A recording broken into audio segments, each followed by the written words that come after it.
4 अप्रैल की दोपहर जब दीपक 2 शिफ्ट की ड्यूटी पूरी कर अपने घर वापस आता है तो उसकी पत्नी उसके खाने में 4 नींद की गोलियां या नशे की गोलियां मिलाकर उसे खिला देती है और जब वो बेहोश हो जाता है तो उसका गला दबाकर उसे मार देती है और उसके हार्ट अटैक का एक झूठा नाटक रचती है और उसके बाद अपने पति को अस्पताल ले जाती है और उसके देवर को फोन लगाकर कहती है कि तुम्हारे भाई को हार्ट अटैक आया है, जिससे कि उसके ऊपर किसी को कोई शक ना हो। तो आदाब दोस्तों, मैं इशरत अली और आज की जो सच्ची घटना मैं आपको सुनाने जा रहा हूँ वो है उत्तर प्रदेश के बिजनौर का एक थाना पड़ता है नजीबाबाद। नजीबाबाद की एक कॉलोनी पड़ती है आदर्श नगर। यह पूरा मामला आदर्श नगर का है। 4 अप्रैल 2025 की दोपहर एक महिला जिसका नाम शिवानी होता है वो अपने देवर को फ़ोन करती है और कहती है कि तुम्हारे भैया एकदम बैठे बैठे अचानक से गिर गए हैं, तुम जहाँ भी हो जल्दी से यहाँ आ जाओ।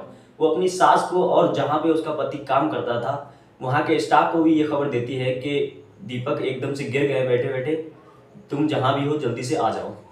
शिवानी के घर पर शिवानी का पति दीपक और शिवानी और उसका एक 6 महीने का बच्चा, ये 3 जने रहते थे और इनके अलावा और कोई नहीं रहता था। शिवानी रोते हुए हिम्मत करके अपने पति को जैसे तैसे अस्पताल ले जाती है और डॉक्टर से कहती है, डॉक्टर साहब मेरे पति को बचा लीजिए, इन्हें हार्ट अटैक आया है। डॉक्टर शिवानी को दिलासा देते हुए कहते हैं आप रो मत, परेशान मत हो, हम देखते हैं। थोड़ी देर बाद डॉक्टर शिवानी से कहते हैं कि यहाँ पे इनका इलाज नहीं हो पाएगा, आप इन्हें दूसरी जगह ले जाइए।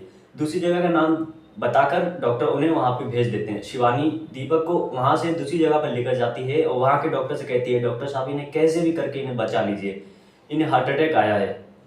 वहाँ के डॉक्टर शिवानी से कहते हैं कि माफ़ करना, अगर आप इन्हें थोड़ी देर पहले ले आती तो शायद हम कुछ कर पाते, अब इनकी सांसें थम गई हैं, इनमें दम नहीं रहा। डॉक्टर की ये बात सुनते ही शिवानी बहुत ज़ोर ज़ोर से रोने लगती है और इस बात की खबर अपने देवर को और अपनी सास को देती है। कुछ देर बाद परिवार के सभी लोग वहां पहुंचते हैं और शिवानी को देखकर कहने लगते हैं, बेचारी की 1 साल पहले ही शादी हुई थी और अब ये विधवा हो गई, इसका 6 महीने का छोटा सा बच्चा है, अब ये क्या करेगी और कैसे रहेगी। थोड़ी देर बाद शिवानी का देवर पीयूष वहां पर पहुंचता है और वो देखता है कि उसके भाई की गर्दन लाल हो रही है। भाई की गर्दन देखने के बाद में पीयूष के जहन में एक मेरठ की खबर याद आती है कि एक पत्नी ने अपने पति के टुकड़े करके उसको ड्रम में बंद कर दिया था।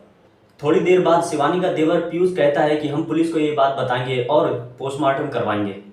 देवर की ये बात सुनकर शिवानी बहुत गुस्से में आ जाती है और चिल्लाकर कहती है कि मैं ऐसा कुछ नहीं होने दूंगी, किसी भी कीमत पर मैं अपने पति का पोस्टमार्टम नहीं होने दूंगी। मैंने सुना है कि पोस्टमार्टम में पूरा शरीर चीर फाड़ दिया जाता है, मैं किसी भी कीमत पर अपने पति का शरीर चीरने फाड़ने नहीं दूंगी, मैं पोस्टमार्टम नहीं होने दूंगी। जिसके बाद पीयूष कहता है कि पोस्टमार्टम तो होके रहेगा और जब तक पोस्टमार्टम नहीं हो जाता यहाँ से कोई कदम भी नहीं हिलाएगा। पीयूष पुलिस को फोन लगाता है और सारी बातें पुलिस को बताता है और एक एफआईआर दर्ज करवाता है। पुलिस पोस्टमार्टम के लिए सबको पोस्टमार्टम हाउस भेजती है और उसका पोस्टमार्टम करवाती है। पोस्टमार्टम रिपोर्ट में कुछ ऐसा सामने आता है जिसे सुन सब लोग हैरान हो जाते हैं, सब लोग सोच में पड़ जाते हैं। पोस्टमार्टम रिपोर्ट में आता है कि दीपक की हत्या किसी हार्ट अटैक से नहीं हुई है, बल्कि उसका गला दबाकर उसकी हत्या की गई है और जिसने भी उसका गला दबाया है उसने अपने उल्टे हाथ से गर्दन दबाने में ज्यादा जोर लगाया है। आखिर किसने दीपक की हत्या की थी गला दबाकर, ये बात परिवार वाले जानना चाहते थे, जिसकी जांच पुलिस वाले करने लगते हैं।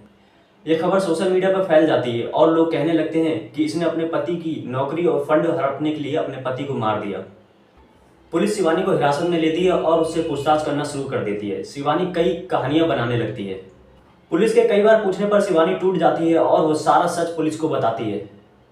शिवानी ने बताया कि उसका पति दीपक उस पर शक करता था। वो कहता था कि तुम किसी और से बात करती हो और वो इस बात को लेकर कई बार शिवानी से मारपीट भी करता था और अपने घर पर रहने के लिए दबाव बनाता था।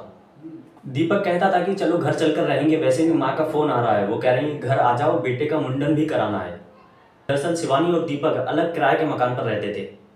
रोज रोज के झगड़े से शिवानी परेशान हो गई और 4 अप्रैल को जब दीपक 2 शिफ्ट की ड्यूटी पूरी करके अपने घर वापस आता है तो शिवानी उसके नाश्ते में 4 नशीली या नींद की गोलियां मिलाकर उसे खिला देती है और जब दीपक बेहोश हो जाता है तो उसका गला दबाकर उसे मार देती है। शिवानी का सीधा हाथ टूट चुका था, इस वजह से वो सीधे हाथ से इतना जोर नहीं लगा पा रही थी, जिसकी वजह से उसने अपने उल्टे हाथ से गला दबाने में ज्यादा जोर लगाया।